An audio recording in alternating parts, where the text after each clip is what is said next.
And that energy will stop you from receiving some destructive thoughts of the audience. In the beginning, they are always messy.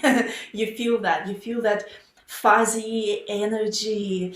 There's just sometimes even, sounds. If you play in restaurant, probably the wine and stuff.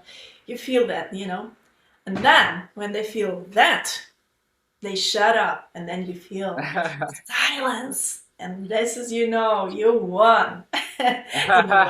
In a way. But it's always a little bit of a, I need to tame your audience, at least in the beginning. And then sometimes I had moments where I play in front of very challenging audience, and you actually can really feel particular individuals who gives you this judgmental, this diminishing feeling, like rejection. I'm not listening. You feel it, and it's so destructive. It's more destructive than the kids moving their feet in front of you. And then I know I have to go to my right here, to my self-confidence, and bring it up on the full dial. And I like, this is how you play, and I go, and I literally feel how that he also like, those people feel big. You feel them very pushy with their energy, like they have lots of ego. And you really feel how you soften that energy. They're not rock anymore. And because they're pushing your boundaries, that's another thing what you experience. They're pushing your boundaries. And you sort of putting them back with that energy. And you feel the energy softens, and they go back, back, back. And then they disappear. And then they, how to say, they mix with the rest of the energy of audience. They become equal and they listen. So it depends. Sometimes I come to a beautiful audience which is warmed up, and they want you to play. They're there for you, and they can't wait, and they already love you before you even start playing. This warmth of the whole. Then I don't even think about the artist, about self-confidence. I just can relax and create together. It depends. But in a situation when you feel like, oh, you have a pit in your stomach, and like, okay, it's gonna be a struggle, you can use that. Just turn it on more, focus on that more a little bit, out of all the musical means of expression that you've got, and you win the fight very quickly with that. But the thing is, it has to work in the moment, right? Yeah. So you cannot just tune into that energy. Listen to me, and then you open the door, you go on stage, you sit, and then you go like, and then you start playing, and you're like, so it's how you again engage it into your playing. And that's why it's so beautiful that you take that energy of fire and you imprint it into your intonation. And because you intonate everything, you're gonna play, and you also imprint it in your posture. And your posture, like a full circuit, the posture will help you to feel self-confident. Self-confidence helps you to keep the posture. So everything in the momentum, and you go. That's how it works. So basically, think it's an amplifier. It's your speaker. It's your big, big speaker on stage. That's what self-confidence is, okay? Apart from actually what's happening on stage, and you're dealing with the energy of people and its interaction, right? So you need to be aware that you're not just playing for plants and flowers. The main thing, I guess, is because the whole industry is about we judge you, and here comes the fear of rejection and being judged, and never good enough. Especially if you are in a competitive environment, you're in a special professional school and college and university. And the second thing what I also found by working with students is actually a wrong answer to why you want to play on stage. Many students go to play on stage because they are told. Many students don't want to play on stage. In fact, many students don't even want to play at home Uh-huh. because it's painful. Because it's like we're practicing and no, it's not good enough. No, it's still not good enough. It's not good enough. So what is it? It's the wrong mindset, huh? But for me, what helped me, I experienced all of that. A big shift in my mind happened when instead of, like I said, instead of practicing, I'm actually healing myself. But also when I go on stage, when I perform for others, why? If we exclude all the necessity, like I need to pass the exam to get certificate, so I could get work. I need to prepare for competitions, so then I will be recognized. Like those external goals, if we erase those, why do you do that? And when the person really can ask himself why, and the answer is because I'm told to do so, and if I don't, I'm not good enough, then that would create stage fright. Because in that way, I feel stage fright is your friend because it shows you you're not here for the right reason. You're afraid because actually now you're naked and you cannot hide anymore that you don't have the genuine motivation to be on stage and play. And they're scared of that. When I go on stage and I play, so I just let them witness what I create for myself and how much I truly enjoy it, then it works. And I think this is what happens with you. You feel big because you simply share what you enjoy doing. Yeah. And with the stage fright, I think could be the problem if people not genuinely enjoy what they're doing. They think sometimes maybe that they enjoy doing. I play. I mean, I not always enjoy it because sometimes I have to. You know, you cannot enjoy playing the music 100 times. You know, the same piece. You know, and I have to eat and I need to earn money. So I mean, there is some certain point of enjoyment. But yeah, you know, if you really truly, it's your escape. It's your addiction. It's your obsession. And then you don't have to hide the wrong motives anymore on stage. So then there is no stage fright. You just, I am who I am, and I enjoy myself doing what I'm Exactly. doing. And I know it will work as a magnet, and just people will listen to me because I'm not lying. Yeah. I'm authentic to myself. I'm not if I can lie to myself, I cannot lie to everyone when I'm on stage. And this may be where anxiety comes from. I think it's very profound what you said about that actually stage fright is a kind of wisdom, actually, of this is not your place. You're not here for the right reason. Like your body is telling you something is wrong in what you are doing, in the way you are thinking. This is very, And very this interesting. is this is the stage fright, the fear basically. I think I told you about the definition of fear.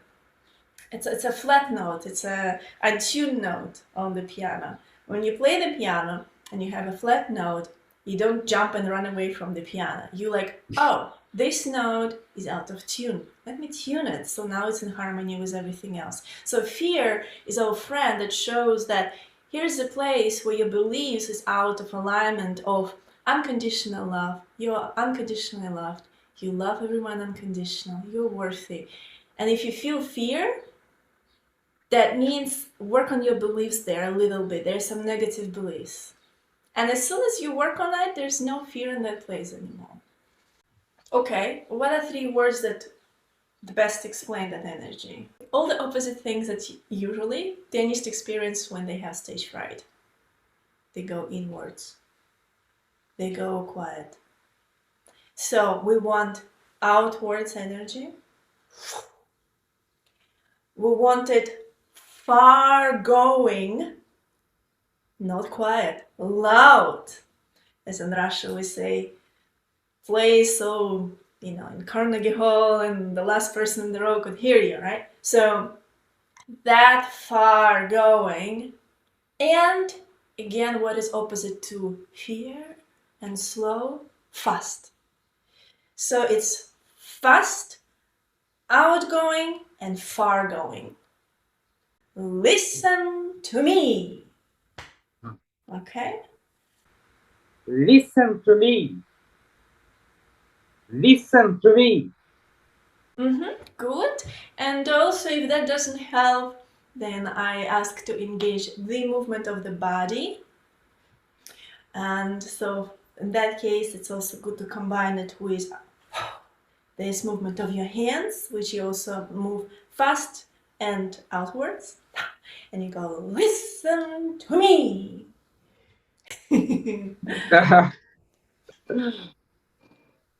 Listen to me.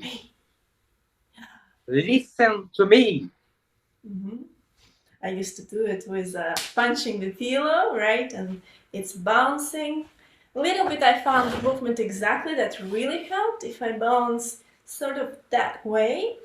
And it's really, when I hit there something, it's going back. Listen to me, listen to me. Okay, that reminds me of all those stripes. We want freedom, freedom for pianists. Rebellious energy, right? Fire. Okay. Rebellious. Yeah, so listen to me. Listen to me. Yeah. Listen to me. Very good. All right. Now concentrate on that energy, catch it, and now paste it in the intonation in between the notes. So,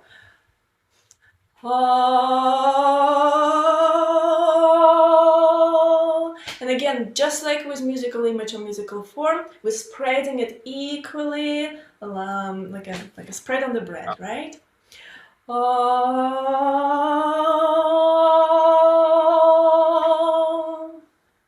You will experience a combination of 2 energies. One is going this way and another one is sort of going that way, because this is your, self-confidence and this is your intonation.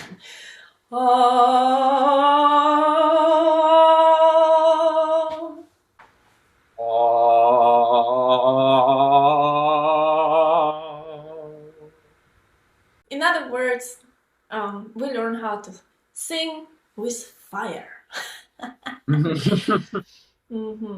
Because it's quite a fire energy. Fire makes everything more stiff. We talked about that in sound texture, remember when I said I've chosen water after all the experiments? Because water really reflects the relaxed muscles, when the fire was giving me unnecessary tension. So here, the fire will give you the tension in your singing. So when you naturally play, you might experience a little bit of stiffness here. And that's all right. Just remind yourself you're playing with relaxed hand and everything is just here.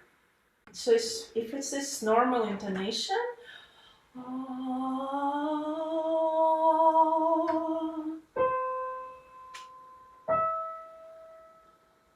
and now with self-confidence.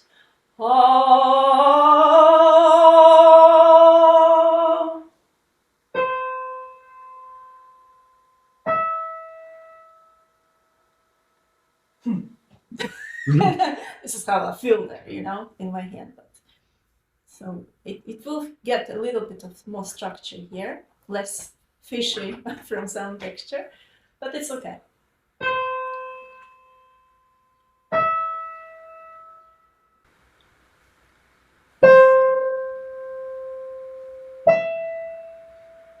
I feel more like when I play forte in that.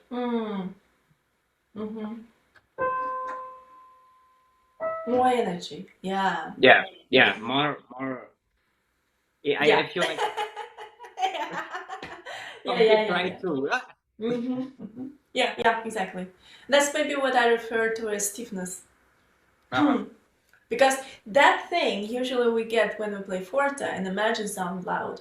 But here we just make our energy loud, right? So even when we imagine something piano, but we intonate with that loud energy, we might experience that energy of forte. That's it. I felt like a rock. Like I felt very stiff. Remember about the sound movement? Remember antidote right away? You feel more sound movement, you feel more arm weight, you feel more phrasing, more horizontal lines you need. If you feel vertical too much, always add more horizontal line. You will spend half an hour on the day 5 to add the layer of artistry, and then you move on. And when you move on, you will not play like this anymore. So when you play, you will not feel so stiff. It's just for that moment, for those 30 minutes on day 5 of analyzing a piece. Like a carrot. You cut it, you put it there, you forgot, you move on. But it's there, and it will wait for you when you need it. And so this stiffness, don't be so afraid, because you will not play like this on stage. It's just for this moment to have it. It's like every time we were doing the elbow motion or the wrist motion, we don't play like this on stage, but it has to be done. Okay? And then you will use maybe 1% of this on stage. Maybe it just stays in your energy, that you will feel it more in your posture, a little bit outwards and a little bit more fast and a little bit more outgoing, far going when you're gonna express what you want to say. But it will not feel so military anymore to that degree. It's fine that it feels like this right now. It should feel like this. But like I said, you will not play it longer than half an hour in a certain day of analyzing a new piece. That's it. Okay. If you, like I said, if you feel it's really too much, remind yourself there is a sound movement of the nose. You can do a little bit more of left, right with your wrist to follow it. You can imagine sound texture a little bit more. You can use arm weight a little bit more. You can think about the phrasing, anything that would soften and bring the horizontal line to your playing against this vertical hard rock that you feel inside. Another important thing when we play with artistry, with self-confidence, is that we need to feel it in our body. Okay? Now we come back to that posture that we were exploring in the book 1. Yeah. And we connect this singing to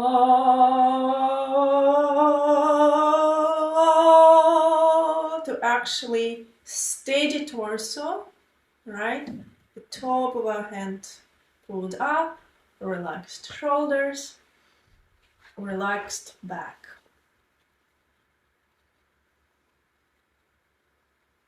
And the good thing here, if I was saying that big loud energy of self-confidence might create this sort of stiffness in the hand, the good thing is that it will help you to keep your torso steady when you play. It's easier to have a steady posture when you connect it to self-confidence.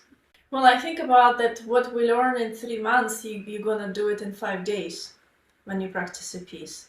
So that's why I sort of allow myself to go a little bit more freely during, first 4 days of analyzing the piece with my posture. But on the 5th day, when I add self-confidence, I make sure that it's included now in the structure. And from now on, I play for the rest of my life this piece with that posture.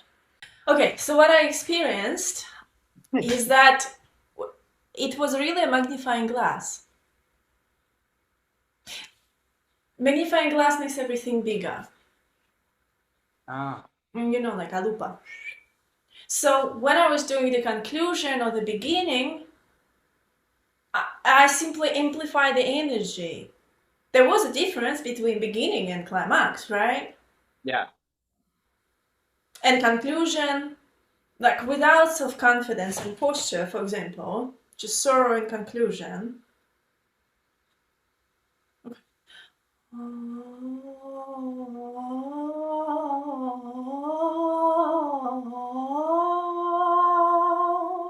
See the difference? And then with self-confidence, Yeah. if I go first, self-confidence and posture, and now from that energy, I approach the same state.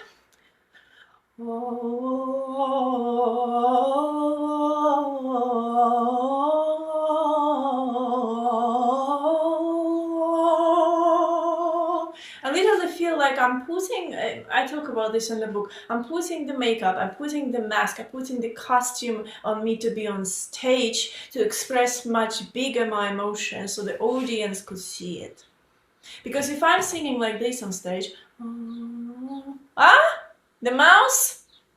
So you need to sort of be aligned, right? And this is what I call self-confidence amplifies the energy. And I guess this could be the answer of what you're saying. But it's hard to understand. But if you really follow what's written exactly in this sequence, I think you will feel it. Let's try. Image.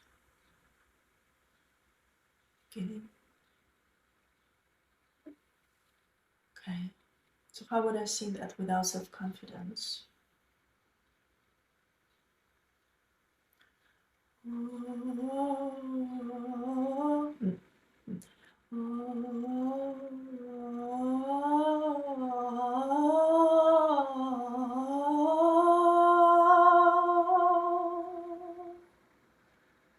Okay, now feel self-confidence in posture. Okay. Yeah.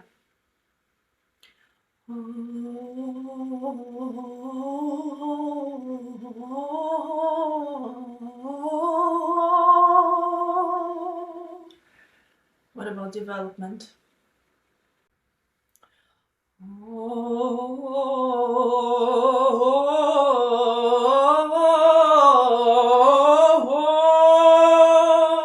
What about rising?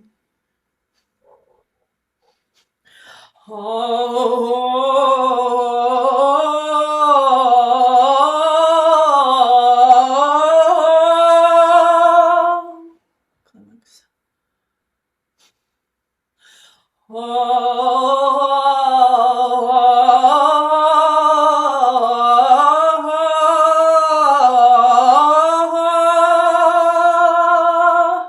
Conclusion.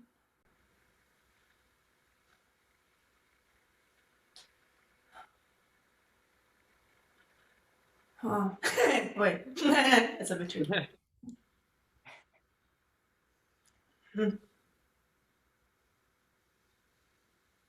Okay.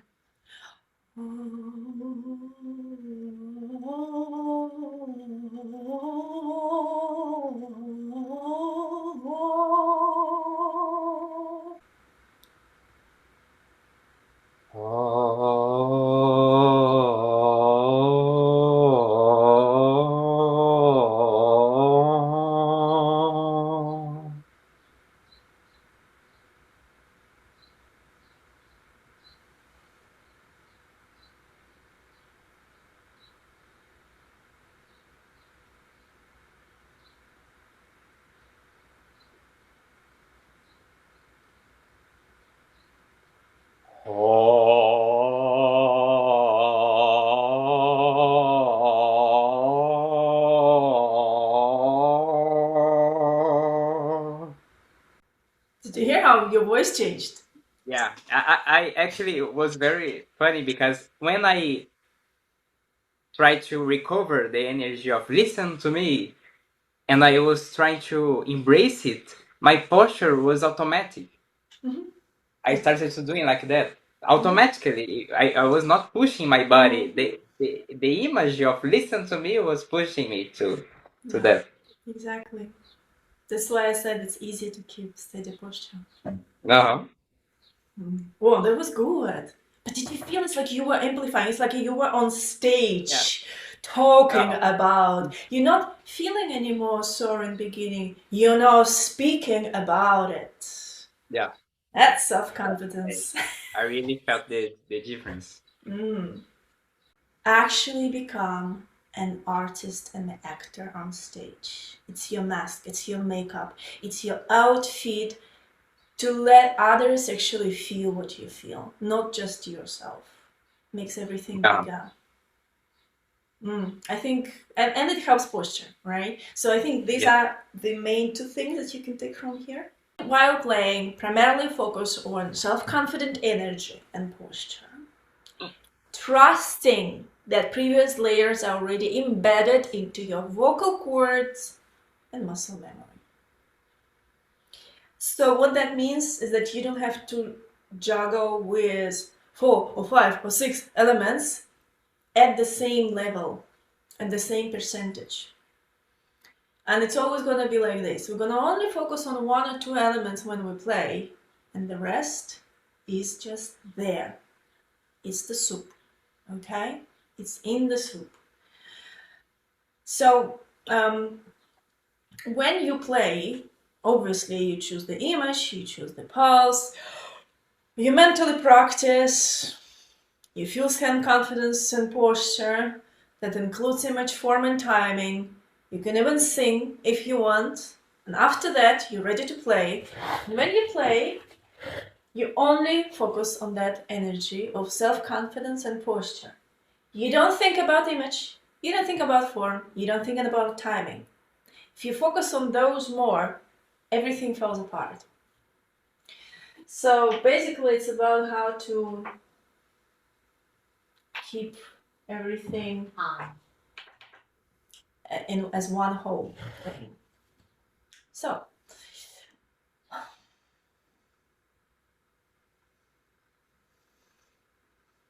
as soon as you feel you're ready with your self-confidence and posture, that you went through sorrow and you went through beginning, you play.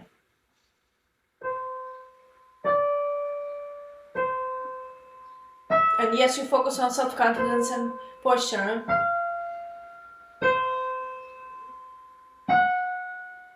And you can play again. And the more you play, the more you can recognize that this energy of self-confidence and posture does amplify, does express sorrow and beginning, let's say. What is wrong, and don't do that, is to think, okay, timing, okay, let's feel sorrow. It's in the sorrow, and it's also the beginning of the story, okay. Okay, there's also self-confidence, yeah, there. Oh, where's my posture? Is right there. That's it. You know what I mean? Separation, not unity. It's a big mastery to learn this, the correct order. Just keep repeating it. Sorry.